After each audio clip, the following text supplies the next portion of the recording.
इस वीडियो में हल करने वाले हैं प्रश्न संख्या 3 से, जो कि प्रश्नावली 1.2 है और ये है बिहार बोर्ड वर्ग 7।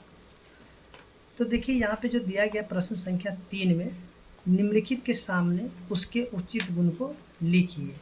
जैसे कि यहाँ पे देखेंगे प्रश्न संख्या 1 से लेकर के 5 तक प्रश्न दिए गए हैं और इसके लिए हमें क्या करना, इनका जो गुण धर्म होगा यानी किस गुण धर्म के अंतर्गत आते हैं ये हमें बताना है। तो चलिए हम लोग यहाँ पे शुरू करते हैं। जैसे कि यहाँ पे हम पहले प्रश्न को देखते हैं 3 का 1 नंबर, यानी कि -25 गुना में ब्रैकेट में 8 जोड़ में 2 है बराबर क्या है, -25 गुना 8 जोड़ -25 गुना में 2। तो ये कौन से गुण धर्म के अंतर्गत आते हैं, चलिए हम लोग यहाँ पे समझते हैं इसको।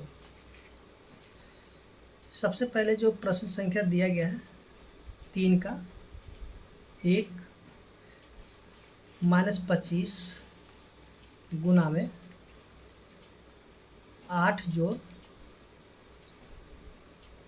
2 और ये जो बराबर है, देखिए बराबर क्या है, बराबर में है ये माइनस में 25 गुना में 8, उसके जोड़ -25 गुना में 2।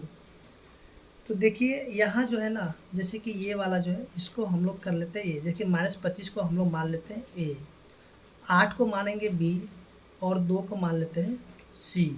ठीक है, तो यहाँ भी देखिए ध्यान से, तो ये वाला यानी कि 25 क्या हो जाता है ए, 8 देखिए 8 को हम लोगों ने बी माना था तो ये हो जाता है बी, इसके 25 क्या हो जाएगा ए और 2 हो जाएगा सी। ठीक है, तो अब हम लोग यहाँ पे समझते हैं। जैसे कि हम लोग यहाँ पे देखते हैं कि ए गुना में बी जोड़ में सी दिया गया है, बराबर क्या है, देखिए बराबर में है यहाँ से ए गुना में बी जोड़ ए गुना में सी। तो इस प्रकार के अगर दिया जाएगा तो इसको हम लोग कहेंगे गुणन का वितरण नियम या फिर बंटन नियम या फिर वितरकता भी कह सकते हैं इसको। ठीक है, तो चलिए हम लोग यहाँ पे लिख लेते हैं इसको गुणन के वितरण नियम भी कह सकते हैं या फिर गुण भी कह सकते हैं। ठीक है, तो ये जो कौन से यानी कि इसका जो उत्तर क्या हो जाएगा, गुणन के वितरण नियम। ठीक है, या फिर यहाँ पे बंटन नियम भी कह सकते हैं। अब जो है इसका दूसरा नंबर देखते हैं। देखिए दूसरा नंबर में जो दिया गया है यानी कि -8 गुना में -4, -8 गुना माइनस में 4 बराबर क्या है, माइनस में 4 गुना में -8। तो इस प्रकार से यहाँ पे जो हम लोग देखते हैं कि दिया हुआ है -8 गुना में -4, इसके बाद जो है -4 गुना में -8 है। तो देखिए इस तरीके का जो भी अगर गुणधर्म दिया जाएगा, यानी कि यहाँ पे देखिए इस -8 को हम लोग कर लेते हैं ए और इसको कर लेते हैं बी, और यहाँ पे देखिए ये क्या हो जाएगा, यानी कि बी पहले लिखा गया है और ए को लिखा गया है बाद में। ठीक है, तो इस तरीके का जो भी अगर गुणधर्म होगा तो इसको हम लोग क्या कहेंगे, इसको हम लोग कहेंगे क्रम विनिमयता नियम। ठीक है, यानी कि एक बार जो है यानी कि ए को बी के साथ गुना किया गया, फिर से एक बार उल्टा करके इसको गुना किया गया, तो इस प्रकार के जो भी गुणधर्म होगा इसको हम लोग कहेंगे क्रम विनिमयता। ठीक है, यानी कि यहाँ पे ए गुना में बी है और फिर से बराबर क्या है, बी गुना में ए है, तो ये इसको हम लोग कहेंगे गुणन का क्रम विनिमयता।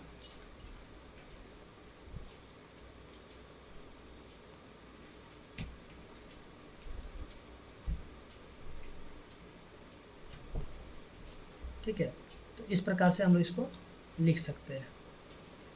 इसके बाद जो 3 नंबर प्रश्न को अगर देखते हैं, देखिए 3 नंबर प्रश्न में जो दिया गया है -2 गुना में -10 बराबर 20, यानी कि माइनस में 2 गुना -10 और बराबर क्या है 20 है। तो देखिए यहाँ पे इसको कर लेते हैं ए और ये हो जाता है बी और ये क्या हो जाएगा सी।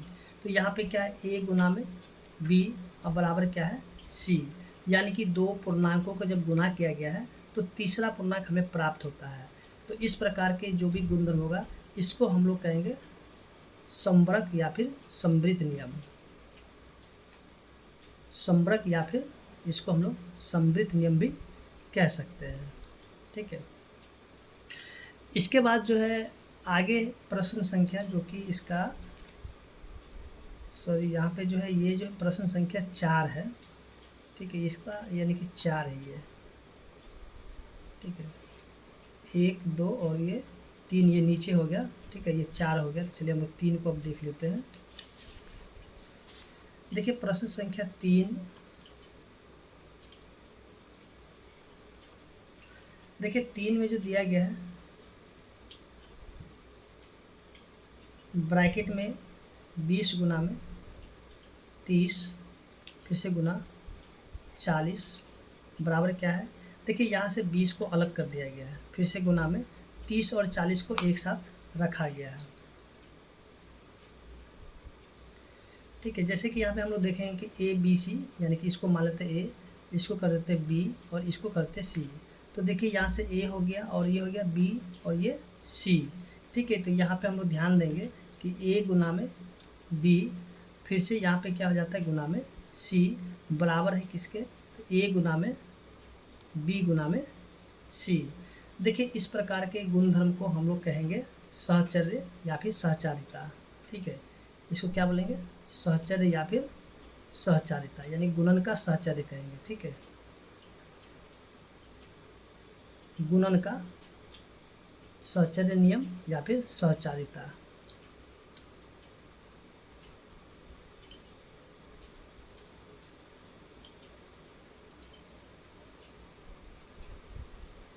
ठीक है, इसके बाद जो हम लोग प्रश्न संख्या 5 को देखते हैं, क्योंकि 4 को हम लोगों ने पिछले ही बना लिया था इसको। देखिए 5 में जो दिया गया है -5 गुना में 1 बराबर में -5। ठीक है, तो यहाँ पे हम लोग क्या देखते हैं कि जैसे कि यहाँ पे कोई नंबर जैसे कि A है। ठीक है, और A में जो है ना 1 से गुना करा दिया गया है। तो देखिए A को जब 1 से गुना कराएंगे इसमें कुछ भी फर्क नहीं पड़ेगा, यानी A का A ही रह जाएगा। ठीक है, तो इस प्रकार के जो भी अगर गुणधर्म होगा तो इसको हम लोग क्या बोलेंगे, इसको हम लोग कहेंगे तत्समक।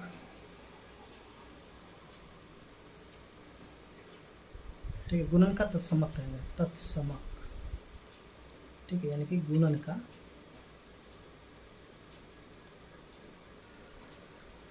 तो इस तरीके से जो प्रश्न संख्या इसका 3 है वो हल हो चुका है और उम्मीद करते हैं कि आपको समझ में आ गया होगा।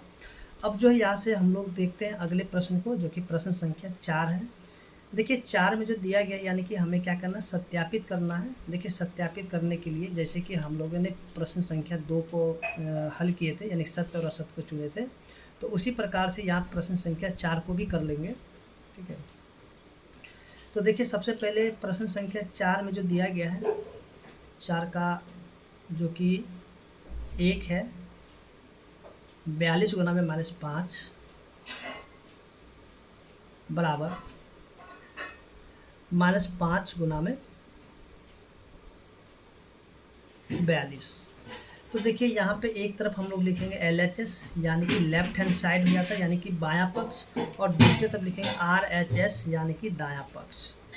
देखिए लेफ्ट हैंड साइड में यानी कि हम लोग इसको लिखेंगे 42 गुना में -5 और RHS में लिखेंगे -5 गुना में 42।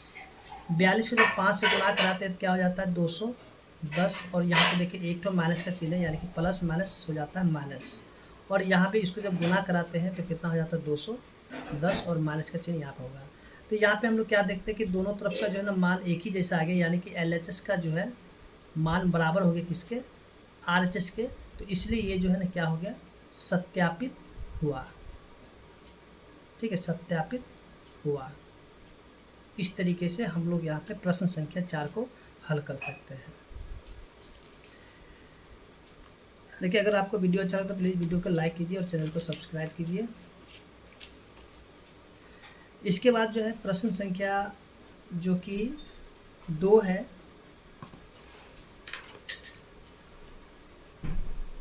देखिए प्रश्न संख्या 2 यानी कि 4 का है 2। 2 में देखेंगे दिया हुआ है 25 गुना 28 जोड़ 2 बराबर 25 गुना में 28 जोड़ 25 गुना में 2। तो देखिए यहाँ पे जो हम लोग अगर देखते हैं प्रश्न संख्या 2 को, तो एक तरफ पहले हम लोग लिख लेते हैं LHS और दूसरी तरफ कर लेते हैं RHS। LHS में हम लोग क्या बराबर किधर वाले को लिखेंगे, 25 गुना में 28 जोड़ 2 और बराबर के बाद लिखेंगे 25 गुना में 28 जोड़ 25 गुना में 2। तो यहाँ पे अगर हम लोग ध्यान देंगे कि ये जो है ना आपका वितरण नियम से ये हल हो जाएंगे और ये भी वितरण नियम से हल हो जाएंगे, या फिर आप इसको वितरण नियम से हल कर दीजिए या फिर आप इसको ऐसे ही हल कर दीजिए, तो भी इसका उत्तर एक ही जैसा आएगा। तो चलिए हम क्या करते हैं कि इसको वितरण नियम के द्वारा ही हल करते हैं। देखिए ये जो है 25 को हम लोग लिख लेते हैं अगुना में 28 में जब 2 को जोड़ते हैं तो हो जाता है 30। 25 को 3 से गुना करा तो हो जाता है 75 और ये जो जीरो है इस जीरो को हम लोग यहाँ पे ला करके लिख देंगे, यानी कि 750 हो जाता है।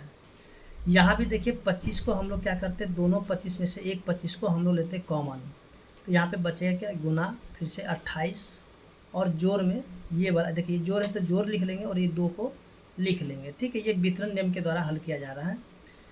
और ये हो जाएगा 25 गुना में 28 को जब 2 से जोड़ते तो हो जाता है 30। अब 25 दिया क्या हो जाता है 75 और ये जीरो को यहाँ पे लिख देते हैं। तो यहाँ पे हम लोग देखते हैं कि दोनों का ही उत्तर एक ही जैसा आ गया, यानी कि LHS का जो उत्तर है वो RHS के बराबर आ चुका है, इसलिए ये क्या हो जाता है, सत्यापित हो जाता है। ठीक है, सत्यापित हुआ। ठीक है, आप इसको डायरेक्ट भी गुना करके लिख सकते हैं। ठीक है, इसको 25 को 28 से गुना कर दिए, फिर 25 को 2 से गुना कर दिए, जितना भी इसका गुणनफल आएगा उससे दोनों को क्या कर दीजिएगा, जोड़ दीजिएगा। ठीक है, तो भी उत्तर इतना ही आएगा। इसके बाद जो है अगला प्रश्न, यानी कि इसका 3 नंबर प्रश्न है 50 गुना में 60 और इसको ब्रैकेट में रखा गया है, गुना में फिर से 70 है, बराबर 50 को अलग कर दिया गया है, फिर से 60 गुना में 70। तो देखिए यहाँ से जो है हम लिख लेते हैं एक तरफ LHS और एक तरफ लिख लेते हैं RHS। LHS में लिखेंगे 50 गुना में 60 और गुना में 70। RHS में भी इसको लिख लेते हैं 50 गुना में 60 गुना में 70। देखिए यहाँ पे जब गुना करते हैं इन दोनों को तो 6 × 5 = 30 और दोनों जीरो को यहाँ पे लिखेंगे तो हो जाएगा 3000। इसके बाद जो है गुना में 70 और जब 3000 की गुना करेंगे 70 से तो 7 × 3 = 21 और ये 4 जीरो है तो चारों जीरो को हम यहाँ पे लिख देंगे, यानी कि ये हो गया 2,10,000। फिर से ये जब 50 गुना में 60 को 70 से गुना कर देते हैं, 7 × 6 = 42 और दोनों जीरो के यहाँ पे लिखेंगे, 42 × 5 = 210। ठीक है, और यहाँ पे 1 2 3 जीरो यहाँ पे लिख देंगे। तो यहाँ पे देखिए दोनों का मान यानी कि एक ही जैसा आ गया, यानी कि इधर भी 2,10,000 है और इधर भी 2,10,000 है, यानी कि हम कह सकते हैं कि LHS जो है RHS के बराबर आ चुका है, इसलिए ये भी क्या हो जाएगा, सत्यापित हुआ। ठीक है, इस तरीके से हम इसको हल कर सकते हैं। इसके बाद जो है इसका जो है प्रश्न संख्या 4। देखिए 4 में जो दिया गया है -24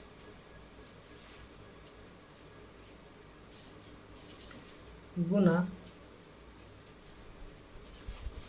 5 गुना में 2, फिर से ब्रैकेट में -24 गुना में 5 गुना में 2। तो देखिए यहाँ से जो है ना, अगर आप इसको चाहते मतलब इसको जो है ना, यानी कि सूत्र के माध्यम से भी इसको कर सकते हैं। ठीक है, तो यहाँ पे हम लोग कर लेते हैं पहले LHS और ये क्या हो जाता है RHS। ठीक है, LHS में इसको लिखेंगे -24 गुना में 5 गुना में 2, फिर से -24 गुना में 5 और गुना में 2। तो देखिए माइनस में 24 गुना में 5 दूनी 10, -24 को 10 से गुना करते हैं तो माइनस में 240। देखिए 24 पंचे 120 हो जाएगा, माइनस में फिर से गुना में 2, और 120 को 2 से गुना कराते तो जाता 240, और ये जो माइनस है तो माइनस को लिखेंगे। यानी कि यहाँ पे जो है इसका मान, यानी कि LHS का जो यानी कि उत्तर RHS के उत्तर के बराबर आ चुका है, इसलिए ये भी क्या हो गया, सत्यापित हो गया है। ठीक है, तो इस तरीके से जो प्रश्न संख्या 4 का 4 है हल हो चुका है, और उम्मीद करते हैं कि आपको समझ में आ गया होगा।